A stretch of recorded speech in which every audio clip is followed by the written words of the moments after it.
Welcome to Module 7, Air Handling Unit Operating Sequences.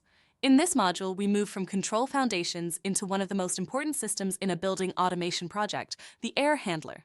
An AHU sequence is not just a list of fan commands, damper positions, and coil loops. It is a coordinated operating strategy. We need to define modes, start safely, prove airflow, coordinate ventilation and temperature, protect the equipment, respond to failures, and leave clear evidence for operators and commissioning. The objective is practical.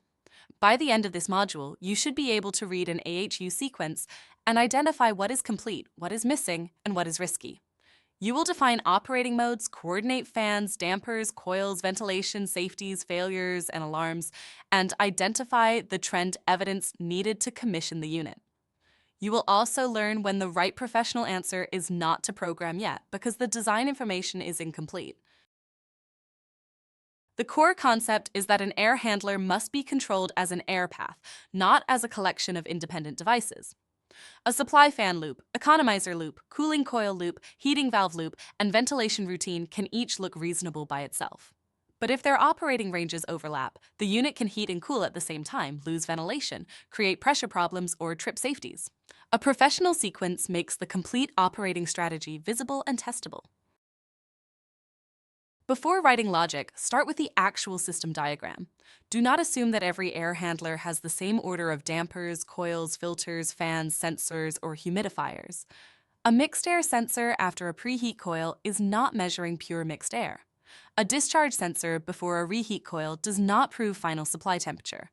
Good sequence work begins by matching the logic to the physical equipment order and airflow path. Mode logic answers the question: why is the unit operating right now? Occupied mode is not the only mode. A complete sequence may include unoccupied, warm-up, cool-down, setback, setup, dehumidification, purge, maintenance, test, emergency, or smoke control modes. These modes must not be hidden inside separate programs that independently command the fan. Operators need to see the active mode, and commissioning needs to test how the unit enters and exits each one. A typical occupied startup has a deliberate order. The unit receives an enable request from schedule optimal start or an operator. It verifies emergency mode is normal and critical permissives are ready. Dampers move to safe startup positions. Fans start in the required order. Proof confirms operation. Only then should normal pressure, ventilation, economizer, and supply air temperature loops be released. The exact order depends on the design, especially where return fans, relief fans, smoke dampers, or critical pressure relationships exist. Fan control is not only a VFD output. The sequence should define sensor location, initial speed, minimum and maximum speed, proof method, start timeout, loop tuning, high static protection, and response to sensor failure. BAS command to run is not proof that air is moving. Proof should match the consequence. A small office fan may need less evidence than a hospital air handler serving critical spaces. Supply air temperature control is where many air handlers waste energy. The sequence must coordinate economizer, mechanical cooling, heating, humidity control, and resets. Ventilation minimums must be preserved. Economizer should use outdoor air only when conditions are suitable and limits are protected. Mechanical cooling should not fight the economizer. Heating should not fight cooling unless the design intentionally requires reheat or dehumidification. The order of action must be clear. Shutdown and failure behavior are part of the sequence, not an afterthought. Normal shutdown may disable coils, close outdoor and relief dampers, stop fans in the designed order, retain freeze protection, and reset loop states. Emergency shutdown or smoke mode may be different and must follow approved life safety documents. The sequence also needs clear responses for fan failure, low temperature trips, high duct pressure, failed sensors, plant unavailability, actuator faults, and network loss. Trends turn a sequence into evidence.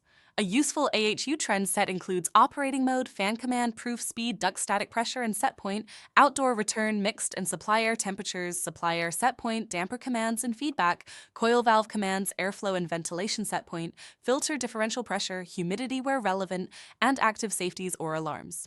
Without mode and proof, a trend can be misleading. With the right points, commissioning and troubleshooting become much more objective. This field checklist is the practical review. Confirm the airflow path and equipment order. Confirm that modes and priorities are explicit. Verify startup, shutdown, fan-proof, ventilation basis, heating and cooling order, economizer coordination, freeze protection, high-pressure protection, sensor fallback, network loss behavior, and required trends. If an AHU sequence only describes normal occupied operation, it is not complete enough for professional commissioning. A common field failure is simultaneous heating and cooling. One real pattern is a mild weather AHU, where the economizer controls mixed air temperature, the cooling valve independently controls supply air temperature, and the heating valve maintains a separate low limit. Each loop may be stable by itself, but together they fight. The fix is not only PID tuning. The fix is a coordinated sequence with an explicit order of action, deadbands, visible mode, set point source, and trend evidence. Let us summarize. A complete AHU sequence starts with the physical air path. It defines modes, priorities, startup, shutdown, emergency boundaries, proof, loops, failures, alarms, trends, and recovery. It coordinates ventilation, economizer, cooling, heating, humidity, and pressure as one operating strategy. In the next module, we go deeper into one of the most important AHU subsystems, economizer and mixed air control. Before moving on, pause and answer these questions. Why must the sensor and coil order be verified before programming? What should be proven before pressure and temperature loops are enabled? Why can 3 stable loops still create simultaneous heating and cooling? What trend points would you request for AHU commissioning? For your field prompt, review one AHU and identify its active modes, proofs, safeties, and fallback paths.